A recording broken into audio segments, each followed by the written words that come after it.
Queridos irmãos, nós estamos numa série de mensagens onde nós vamos perseguir a Escritura atrás do assunto Somos Comunidade. Nós estamos nos preparando para formatar em nossa dinâmica a possibilidade de nos reunirmos em pequenos grupos. E eu estou dando uma longa base bíblica e teológica para a igreja ao longo dos dias. Eu nem ia comentar isso com a igreja, mas já estou revelando aqui o que está acontecendo. Então, desde que iniciamos as nossas pregações nesse assunto, nós temos olhado a Escritura e nos debruçado debaixo dela para podermos sermos direcionados, exortados nesse tema.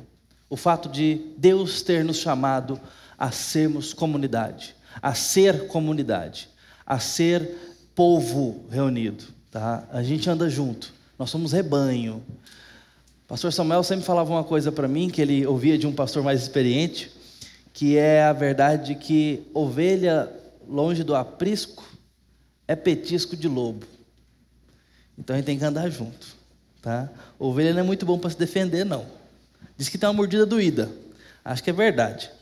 Mas ovelha é um bicho que não sabe se defender muito bem, não. Precisa de pastor, precisa de cajadada, e a gente tem que andar debaixo do nosso pastor Jesus, debaixo do cajado dele, que é a sua palavra, para a gente poder se proteger. Então, eu quero encorajar a igreja que nesse tempo de instrução, vá pensando em seu coração, pensando sobre isso, orando pela igreja, tá bom? E hoje nós vamos lá atrás, nós vamos lá em Gênesis 1, tá? Primeiro capítulo do primeiro livro. Diz assim a palavra do Senhor, nos primeiros versos: No princípio criou Deus os céus e a terra.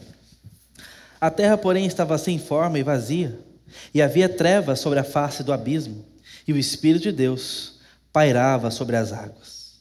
Disse Deus: haja luz, e houve luz. E viu Deus que a luz era boa, e fez separação entre luz e trevas. Chamou Deus a luz de dia e as trevas noite. Houve tarde e manhã, o primeiro dia. Nós vamos seguindo todo o primeiro capítulo e você vai vendo uma formação mais macro. Deus chamando a luz à existência, organizando a noite, colocando os seres viventes em ordem, vivos. E então fala até da criação do ser humano. Mas no capítulo 2, o narrador nos chama a uma ordem um pouco mais micro, um pouco mais fechada. E quer que nós olhemos com calma para a criação do ser humano. Ele faz um sobrevoo no capítulo 1.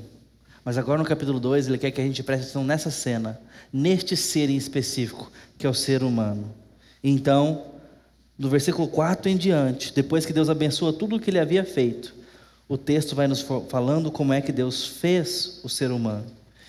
E formou o homem do pó da terra e soprou nas suas narinas, versículo 7, o fôlego da vida. E o homem passou a ser alma vivente. E plantou o Senhor Deus um jardim no Éden, na direção do oriente, e pôs nele o homem que havia formado. Do solo fez Deus brotar toda sorte de árvores agradáveis à vista e boas para o alimento, também a árvore da vida, e no meio do jardim, e a árvore do conhecimento do bem e do mal. E saía um rio do Éden para regar o jardim, e dali se dividia, repartindo-se em 4 braços. E aqui ele vai dando um pouco mais de detalhes sobre isso.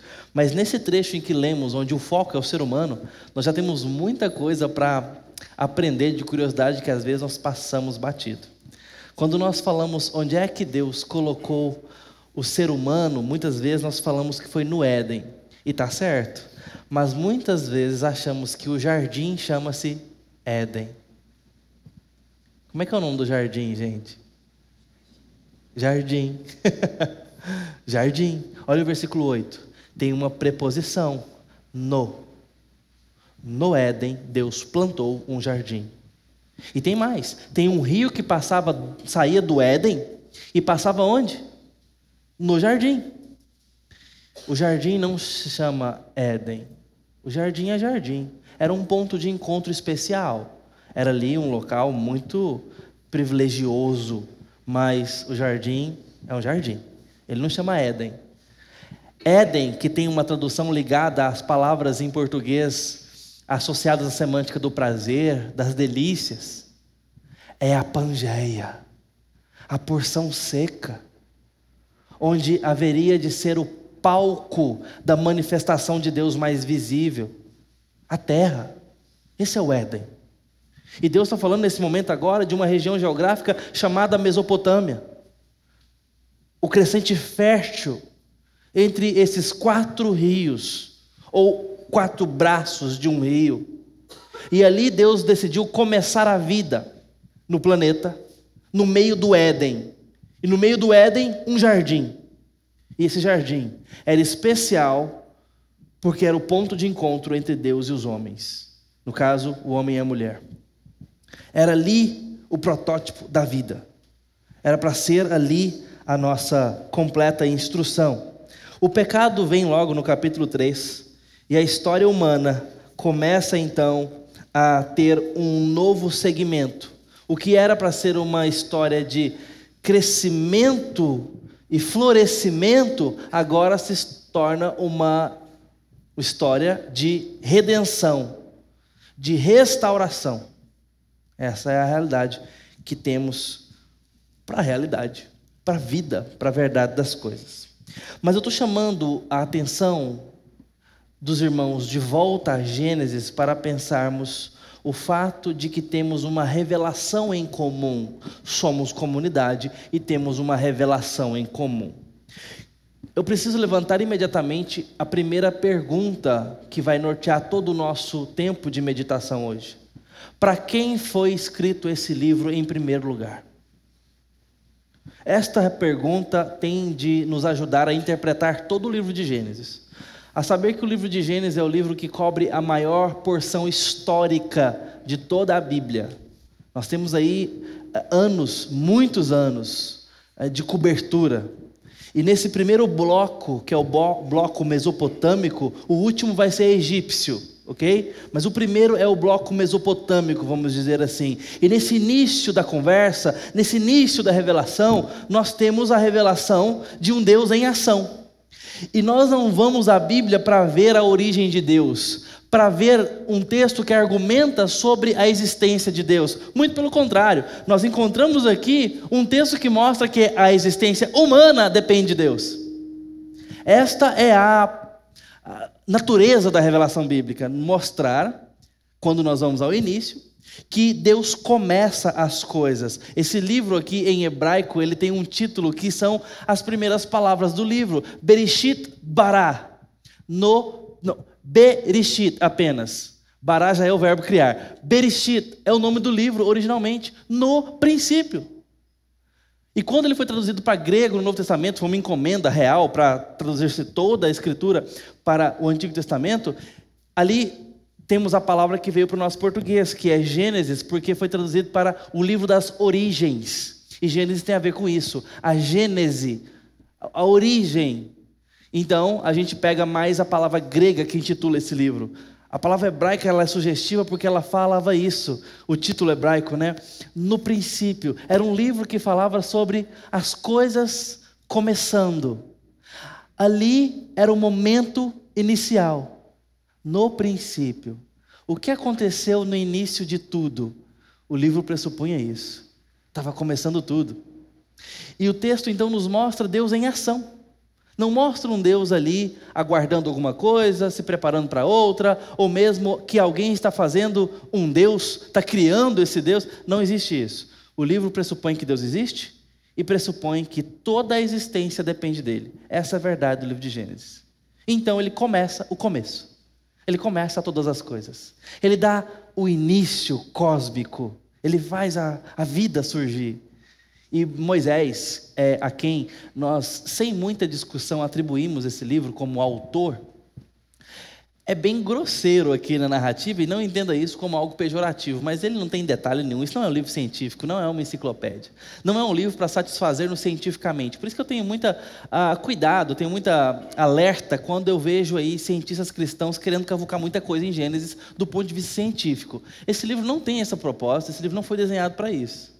Então a gente precisa ter certa cautela quando vai olhar para Gênesis. Esse livro não tem propósitos científicos.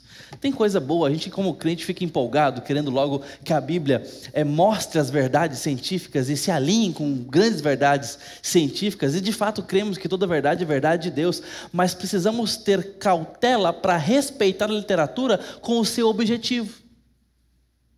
Por que Gênesis foi escrito? Com qual intuito essa primeira porção se destina? Eu fiz uma pergunta para os irmãos ainda há pouco. Para quem foi escrito? Em primeiro lugar. Quando você pega Paulo escrevendo na igreja de Corinto, ali, depois de Cristo, fica mais fácil, né? Eu vou fazer essa pergunta. Para quem a primeira epístola aos Coríntios foi escrita? Está mais fácil, né? Ou quando eu vou para João e vejo ele escrevendo ali, preso numa ilha, em Patmos, e ele fala, essa carta é para a igreja de Esmirna. Está mais fácil, né? Ou mesmo quando eu pego um texto muito bem datado, como por exemplo o Evangelho de Lucas, e penso quem eram os primeiros leitores de Lucas. E por que responder essa pergunta é importante? Bom, uma epístola não precisa argumentar com os irmãos, tá óbvio, né? Uma epístola, ela se dirige a uma pessoa. A epístola se dirige a um grupo de pessoas que vivem numa determinada circunstância de vida. Então, as palavras que serão usadas, a argumentação, o objetivo, se o texto soluciona um problema, esse problema é daquele ouvinte. Então, saber quem é o ouvinte, o que está acontecendo, nos ajuda demais a entender a linguagem, o propósito, como aquela carta funciona, ao que ela se destina. Isso não é diferente com livros inteiros da Bíblia. Nem sempre teremos todas as perguntas respondidas para preparar-nos para o estudo ou para nos preparar da melhor forma possível. Mas aqui, nós, graças a Deus, temos grandes indícios do Moisés. E aí, a gente consegue se situar muito bem. Quando nós olhamos para Moisés como autor, é quem está recebendo essa revelação de Deus para então redacionar isso, pregar sobre isso ao povo, e tanto na tradição escrita como na oral, transmitir a lei. E saibam de uma coisa, a tradição escrita, ela é tão antiga quanto a oral. Então o texto sempre teve de uma forma ou de outra preservado. O que a gente não tinha era cópias, não tinha impressora, não tinha jeito de imprimir pedra sobre pedra, mas guardar a lei ali sempre foi uma preocupação dentro do povo de Deus. Se a gente olhar com atenção, a gente vai perceber isso. A gente pega muito na tradição oral achando que a Bíblia era transmitida de boca a boca. Não era bem assim, não. Tá?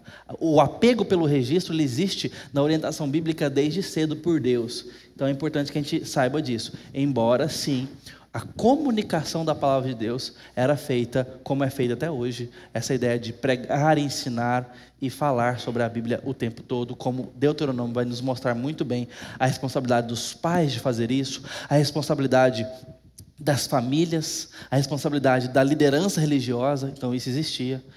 Porém, não se desapegue historicamente do registro. O registro ele sempre foi precioso para a tradição do povo de Deus. E eu posso dizer, mais ou menos anacronicamente, cristã, para a tradição cristã, desde o Antigo Testamento, ok? A formação do cristianismo. Aqui, meus irmãos, nós temos um caso muito claro de Moisés. E quando a gente olha para Moisés, a gente vai descobrir para quem Deus escreveu. Quem é que é o interlocutor com Moisés? O povo que Moisés liberta da escravidão egípcia.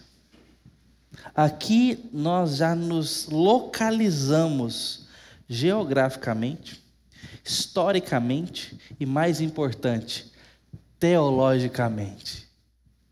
Por quê? Porque agora, tendo essa localização, nós sabemos por que o livro toca nos assuntos que toca. Que perguntas esse livro quer responder? Qual é o objetivo desse livro? Se esse livro é remédio para que doença? Tem um autor de homilética, de pregação, chamado Bryan Chapell, pude conhecê-lo agora. Foi meu professor indiretamente de homilética, porque eu só estudei com os livros dele na época do seminário. Ele tem um livro muito precioso chamado Pregação Cristocêntrica. E nesse livro ele nos ensina a fazer a seguinte pergunta: você tem que encontrar qual é o FCD que o texto aponta. Todo texto vai apontar para um FCD. Foco da condição decaída. Deixa eu fazer um exercício rápido com os irmãos que vai ficar bem claro. Por exemplo, vamos pegar o Salmo 23, representado no versículo 1. O Salmo ele é grande, ele é maior, mas o versículo 1 representa ele muito bem, tá? Suponha-se que nós estamos tratando o Salmo todo, porque o Salmo tem que ser o Salmo todo. O Salmo realmente é feito uma obra única, uma peça única. Mas por uma questão de espaço, vamos apenas no primeiro versículo. O Senhor é meu pastor e nada me faltará.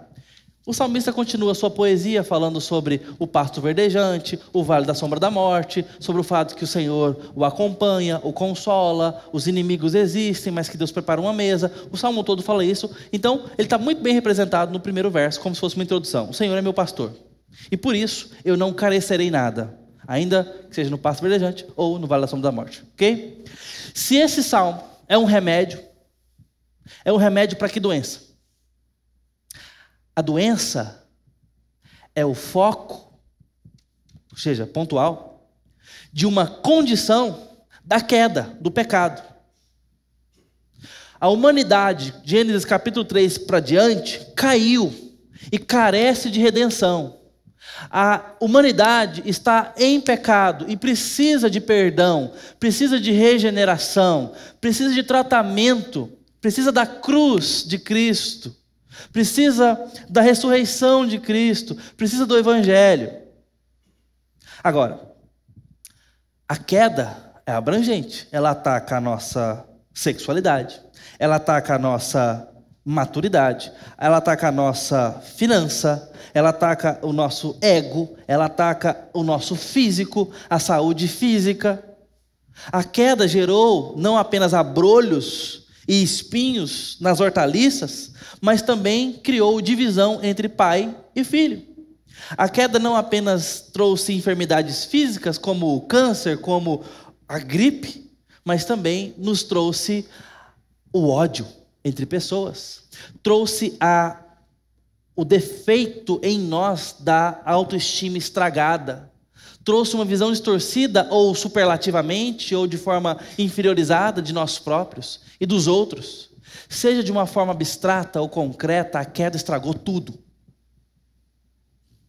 Então, toda a Escritura sendo útil para sarar os nossos problemas, a saber, em primeiro lugar, nossa desconexão com Deus, resolver esse problema de comunhão com Deus, é a primeira coisa que ela resolve em Cristo Jesus. Nos faz ter amizade com Deus. Esse é um problema da queda que primeiramente surgiu. O dia que comer desse fruto, certamente morrerás. Era dessa morte que ele está falando. A morte porque agora nós não temos mais o mantenedor da nossa vida conosco. Mas não foi apenas isso, como a gente acabou de refletir, tem vários outros pontos focais de estrago. Volta ao Salmo 23. Se o Salmo 23, portanto, é um remédio que foca numa patologia, numa enfermidade que a queda trouxe, que a condição caída nos deixou, qual seria então essas enfermidades? Aí a gente descobre que remédio que é.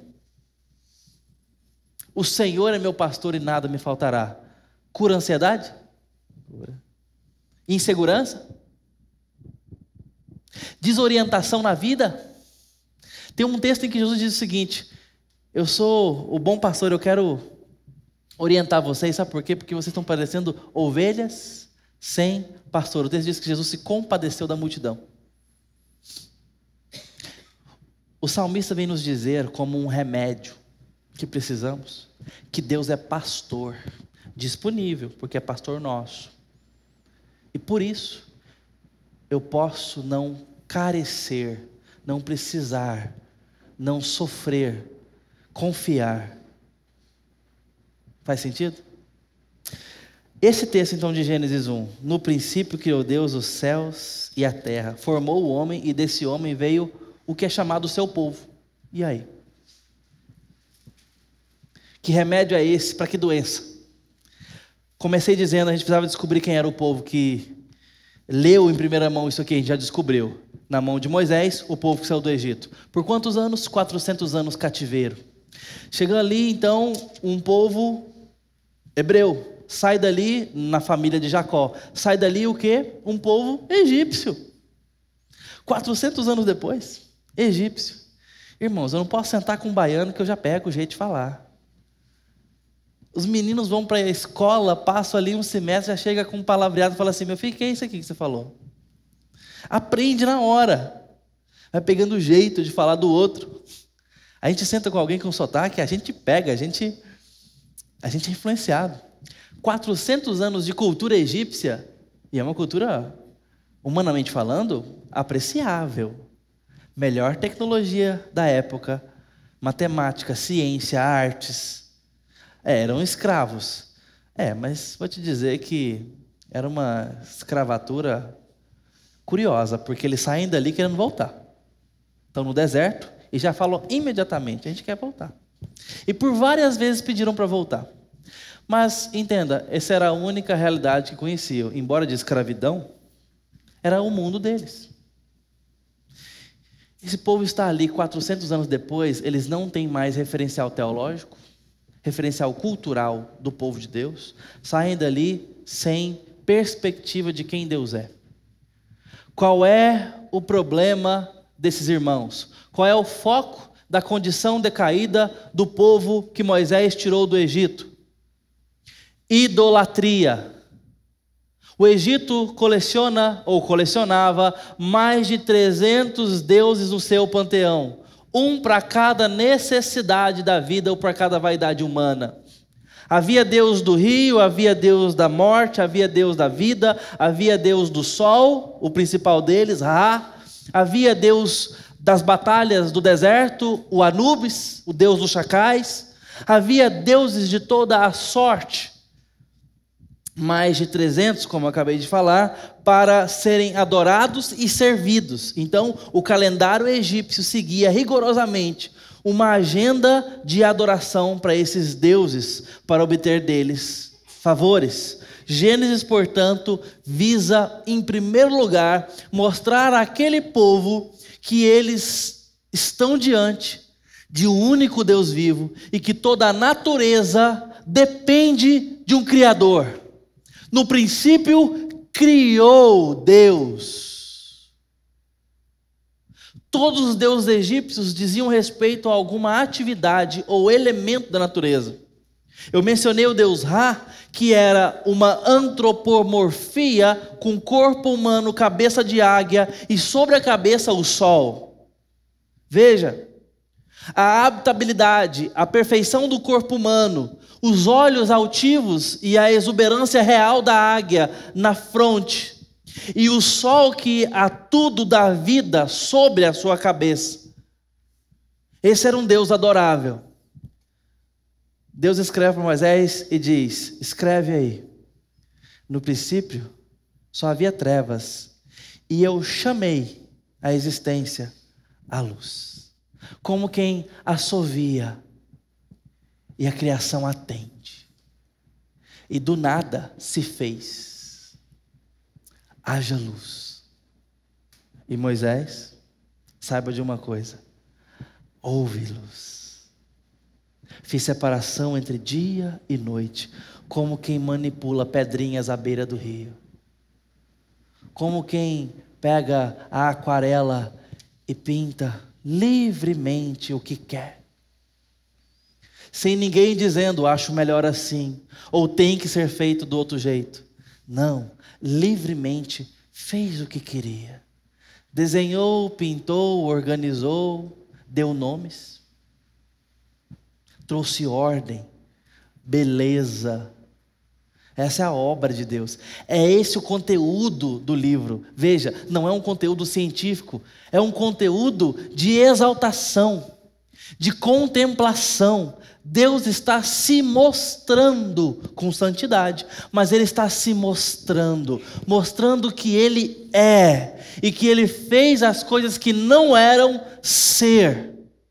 Esse é o conteúdo do livro. É um conteúdo informativo do ponto de vista dos começos. Deus está começando as coisas e está contando para Moisés como elas começaram. Registra, saiba e fala para o povo. Dê para o povo que eu criei, que eu fiz as coisas existirem. E o ser humano. E Deus vai mostrando que esse ser humano cai em pecado e que ele então chama pela graça homens à liderança, mostra como é que eles foram parar agora no Egito e que se tornaram escravos dentro do Egito, perderam sua liberdade, sua identidade naquele lugar. E agora Deus está dizendo: vocês têm origem em mim. Vocês não pertencem ao Egito. Deus primeiro dá uma referência teológica, ontológica, quem eles são, criaturas de Deus, a partir de quem Deus é. E agora Deus está mostrando quem eles são historicamente. Vocês não pertencem ao Egito. Vocês nasceram lá, mas são meus, nasceram nos meus planos. E o meu plano era de eu, Deus Todo-Poderoso, ter comunhão com vocês. Por isso que no jardim, Deus se encontrava com o ser humano uma vez ao dia, na viração do dia. E ali tinham comunhão, vivendo as coisas da terra. Esse era o plano inicial. Deus está dando, portanto, Gênesis de presente para o povo saber a revelação. O que eles não poderiam descobrir por conta própria. Deus então está dando conhecimento, está mostrando para eles quem Ele é e quem o povo é na história deles. E por que isso era importante? Em primeiro lugar, a idolatria. Esse povo estava propenso a servir obras criadas. Por isso que no trajeto até Canaã, eles param e fazem um bezerro de ouro. Aprenderam assim. Então eles não tinham a teologia correta, eles não tinham a disposição de adoração correta. Deus teria que reorientá-los. Eles ainda estavam contaminados com as paixões do mundo. Eles ainda estavam contaminados com os prazeres e a forma teológica do mundo. Deus quer tirá-los disso. Deus quer livrá-los disso, mostrando que existe um Deus acima de todos e de tudo. Mostrando que existe um Deus único e verdadeiro, Criador de tudo que existe. Por que eu serviria a outro Deus, se esse Deus se comunica comigo? Deus então quer resolver o problema da idolatria. Em segundo lugar, Deus quer resolver o problema da identidade. Deus quer mostrar que a nossa identidade, embora seja desempenhada historicamente, é para além da história. A nossa identidade, quem somos, quando conhecemos o Criador, entendemos que somos para além da história. E isso não é para inflar o nosso ego, é para nos orientar. Nós somos povo de Deus na história. Quem é a igreja, irmãos? Plano de Deus na história. É isso que Deus está fazendo aqui. Resgatando a igreja que estava perdida. Resgatando o povo dele que estava esquecido ou ignorante. Então Deus dá uma revelação comum a eles. Saibam para ser, saibam para fazer, conheçam para irem. Deus então dá revelação a todo o povo e chama o povo pelo nome. E Deus agora está mostrando àqueles irmãos que eles fazem parte de um plano maior. Que a igreja faz parte de um plano para além da história, embora aconteça na história. Nós fazemos parte de uma ideia de Deus, nós fazemos parte de um plano de Deus. Deus tem planos através da igreja, e Ele vai executar esses planos através da igreja. Embora muitas vezes pareça que é só apesar da igreja, e precisa ser apesar também. Mas é através da igreja, é na igreja e a partir dela. porque Ele decidiu fazer assim. Então Ele está chamando essas pessoas para conhecê-lo. E Ele se mostra revelação, Ele se dá comunhão, e Ele agora os responsabiliza, missão. Deus dá missão para esse povo, Deus os envia, os responsabiliza, e essa peregrinação que Moisés está conduzindo esse povo, vai desembocar em Canaã, livro de Deuteronômio, o principal livro do Antigo Testamento, o livro mais importante de todo o Antigo Testamento. Deus agora junta aquele povo, e fala: vocês não pertencem ao Egito, vocês não pertencem a Moisés, vocês não pertencem nem a si mesmos, vocês são meus, e eu quero fazer de vocês uma nação.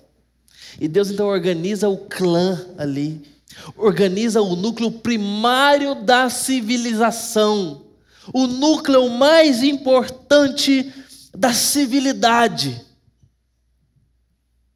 a família.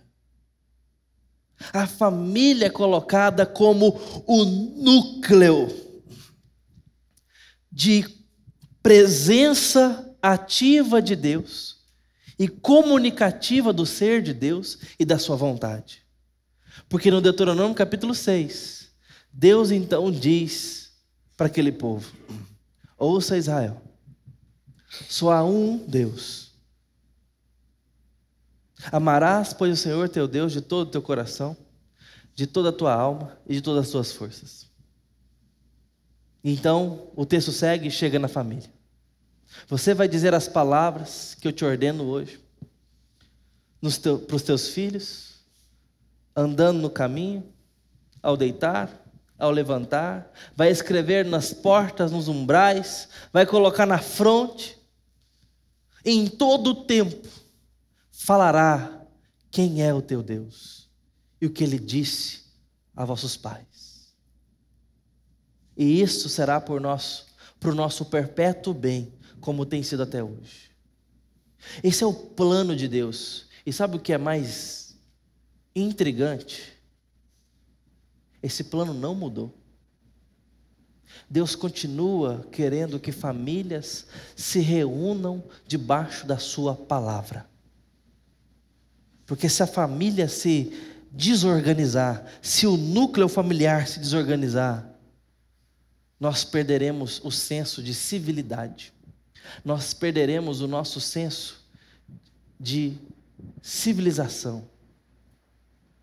Essa é a nossa referência básica de contato humano, pai, filhos, mães, filhos, irmãos, marido e mulher, núcleo de respeito, de complementariedade, de apoio mútuo, de alegria nas felicidades, de pranto nas dores, de celebração conjunta e comungada, de contrição compartilhada, apoio, finanças compartilhadas, doadas. Esse é o núcleo onde tudo funciona, da economia à filosofia, dentro da família. O protótipo é bom, a ideia é boa. Não é à toa que as forças do inferno visam desestruturar família desde o início. Vejam as tentações sofridas pelo povo de Deus na história da revelação. Primeiro, família. Primeiro, dificuldade em família. O primeiro casal foi tentado no núcleo da família, onde o diabo consegue satisfatoriamente bem colocar esposo contra mulher, marido contra mulher. O diabo nunca mudou a sua metodologia, ele vai continuar atacando a família. E a partir da família nós temos um ataque à igreja. Nós temos um ataque à organização da igreja. Primeiro a família cai, depois a igreja cai.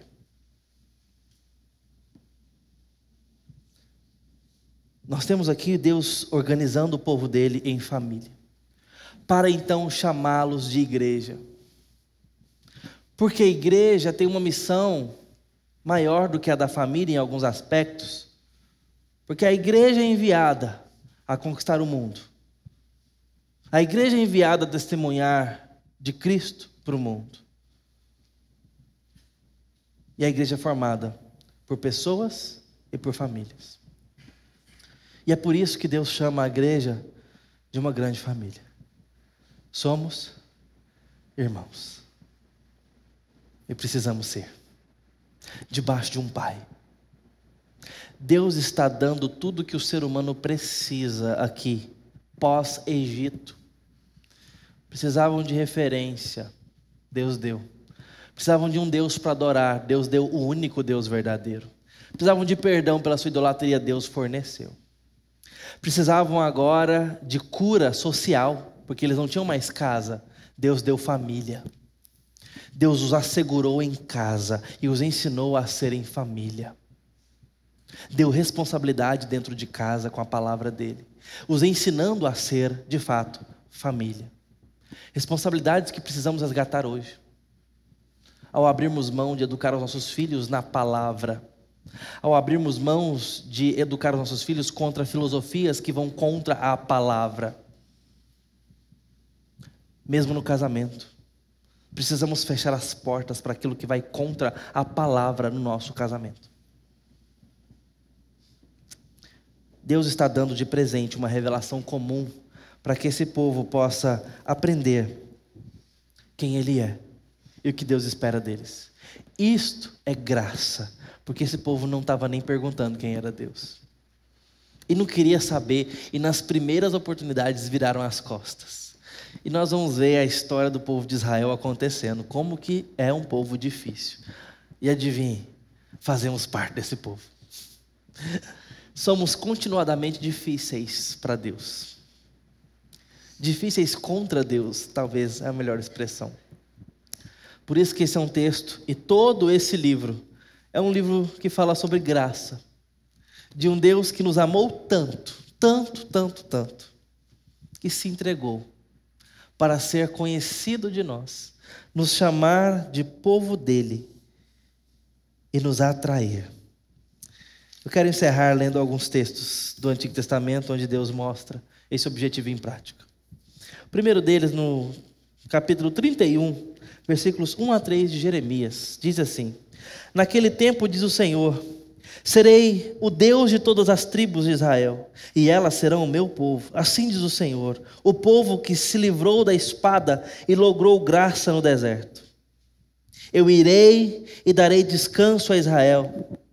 De longe se me deixou ver o Senhor, dizendo, com amor eterno eu te amei. Por isso, com benignidade te atraí. Deus está falando do povo do deserto. Eu te livrei da espada. Com amor eterno te amei. Por isso, com bondade eu estou te atraindo. Oséias, capítulo 2, versículo 3 a 23. Castigá-la-ei nos dias dos Baalins, ou pelos dias dos Baalins, nos quais lhes queimou incenso, e se adorou com as suas arrecadas e com as suas joias, e andou atrás de seus amantes, mas se esqueceram de mim, diz o Senhor. Aí vem a graça. Portanto, eis que eu a atrairei, e a levarei para o deserto, e lhe falarei ao coração.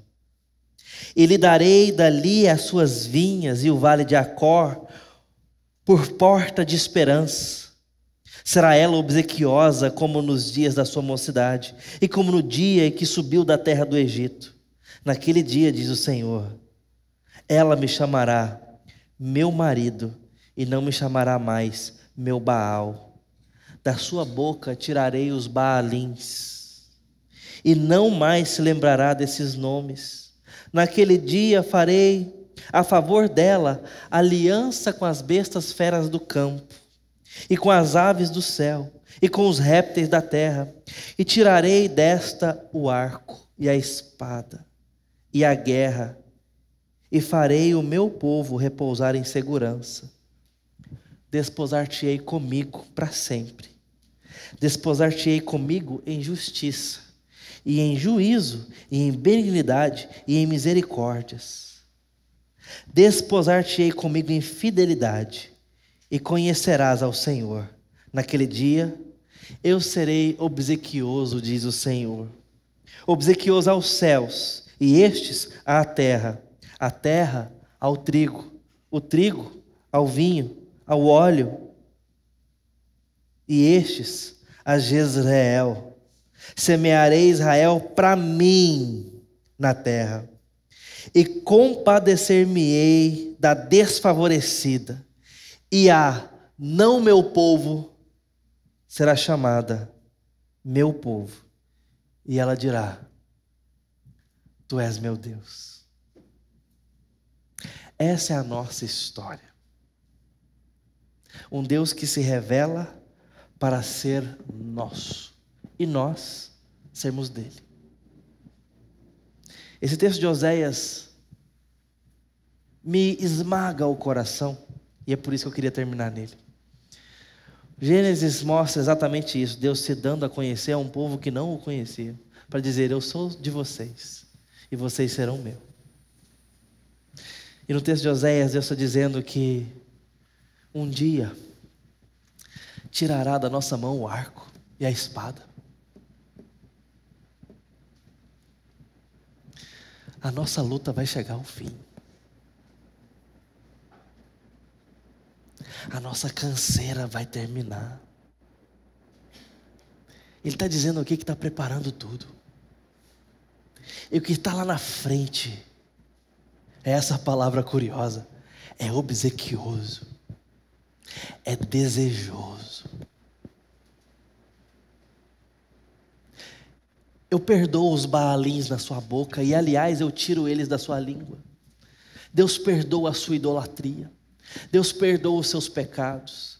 Deus perdoa todas as vezes que você orou para outros. Deus perdoa todas as vezes que você buscou outros ou a si próprio e não a Ele. Deus perdoa a sua falta de amor e de interesse nele. Deus não se vale disso para ter relacionamento contigo, porque senão não haveria relacionamento. Ele te perdoa e te atrai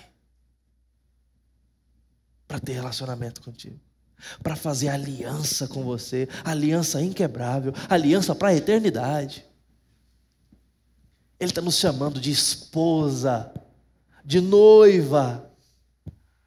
Ele vai nos tratar até o fim, para apresentá-la para Ele mesmo, para nos apresentar a Ele mesmo. Deus quer ter festa conosco. Deus aguarda mais do que ninguém o fim da guerra, o fim da tentativa de macular a noiva, o fim da tentativa e da autossabotagem da noiva contra si própria. Nós, atentando contra a aliança com Deus, atentando contra a pureza da igreja, a beleza da família. Deus está dizendo que perdoa, que Ele faz guerra por nós, até aquele grande dia, onde a terra será pacificada, onde a terra não terá mais ameaças contra nós, que Ele vai nos fazer amizade com as feras do campo. Ele está falando de novo céu e nova terra. Por isso, Ele menciona o deserto e o Egito, porque o contexto era o mesmo, o contexto teológico. Ele criou os céus e terra, e nesta terra que Ele criou, o pecado veio e trouxe divisão e separação. Ele está nos reunindo. Como é que isso se aplica a nós hoje em comunidade? Se aplica pelo fato de que temos que ter consciência de que a nossa identidade vem do Senhor. Somos povo dele na terra, diante de um só Deus. Precisamos crer e adorar, temer e obedecer. Estamos diante de um Deus que com graça se deu a conhecer para que soubéssemos disso. Em segundo lugar, Ele nos fez não apenas dele, mas nos fez povo em nome dele. Temos uma responsabilidade, temos uma missão coletiva, compartilhada. Somos representantes desse Deus onde estamos.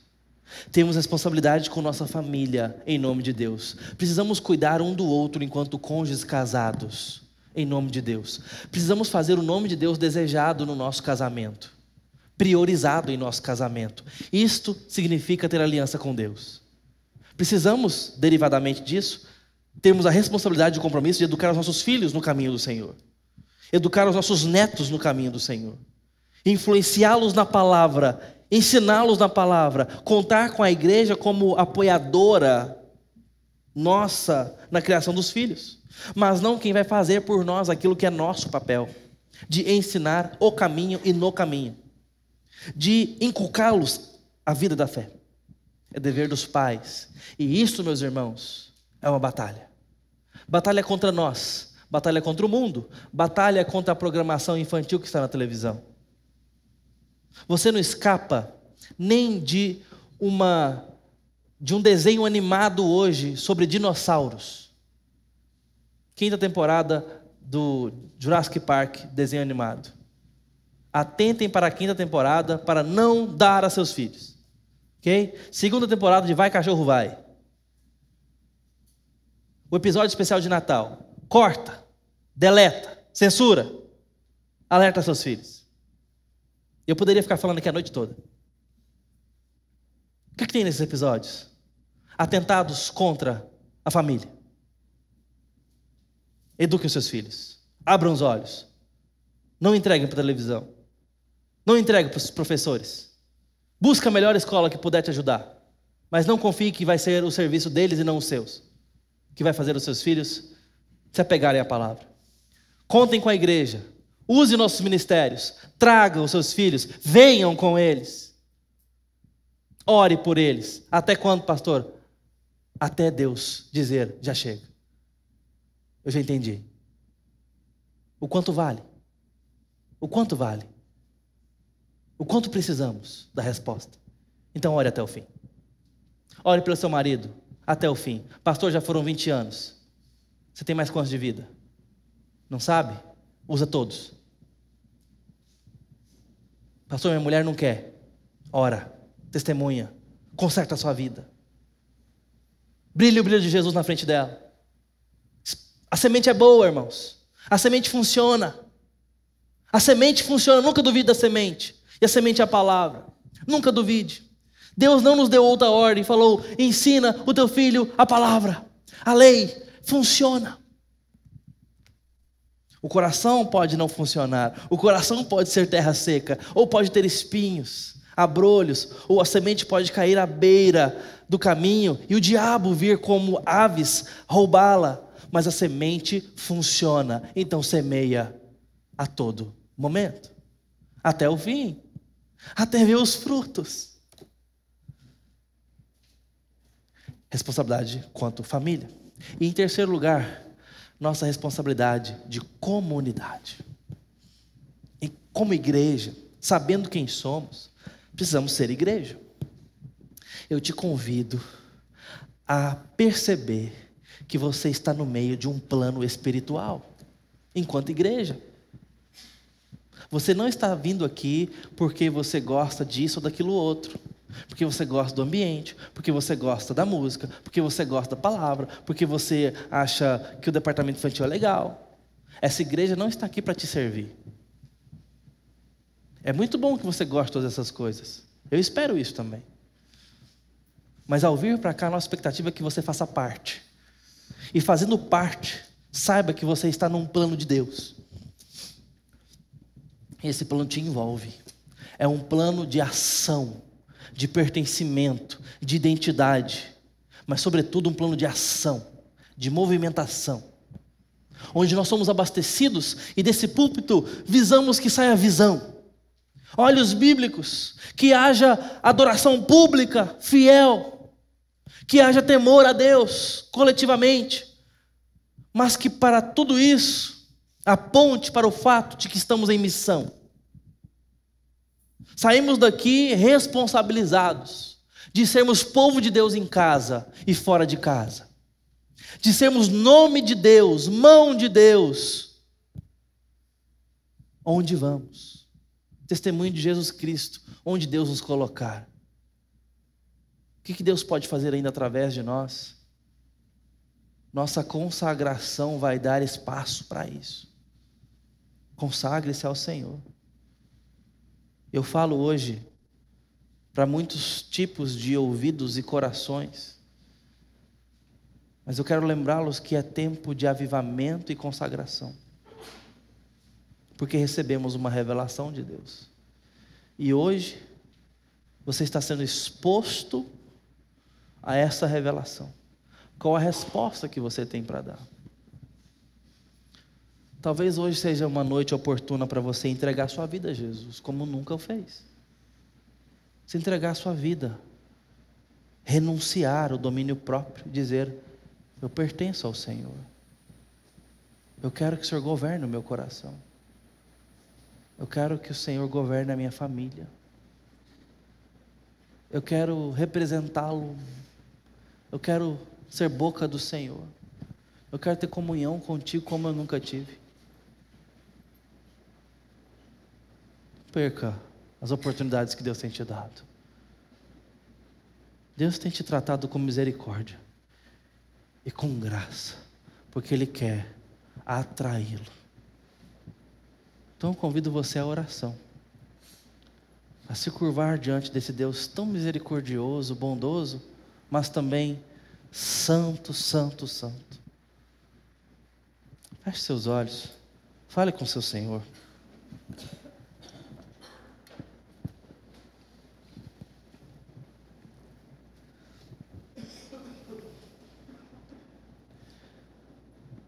Eu peço ao Espírito Santo que visite o seu coração de uma forma especial essa noite e fale contigo.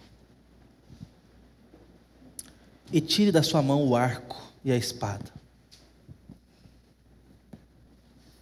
Que Deus fale com você como jamais falou. Que você entenda com uma clareza irresistível que só há um Deus. Esse Deus te ama e te chama pelo nome. Que esse Deus é capaz de refazer a sua história. Se isso é com você, eu quero que você preste bastante atenção nessa oração. Ó Deus bendito, Criador dos céus e da terra, eu reconheço que preciso mais do Senhor do que eu jamais tive.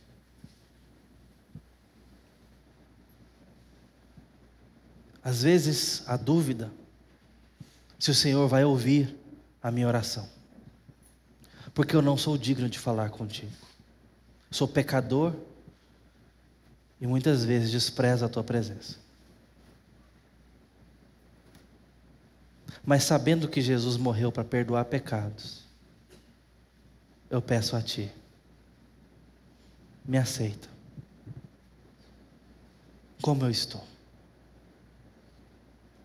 Me quebra e me faz de novo. Me deixa saber que eu posso ter um relacionamento com o Senhor. Me deixa saber que podemos ser amigos, de que eu posso ser chamado filho do Senhor. Perdoa os meus pecados.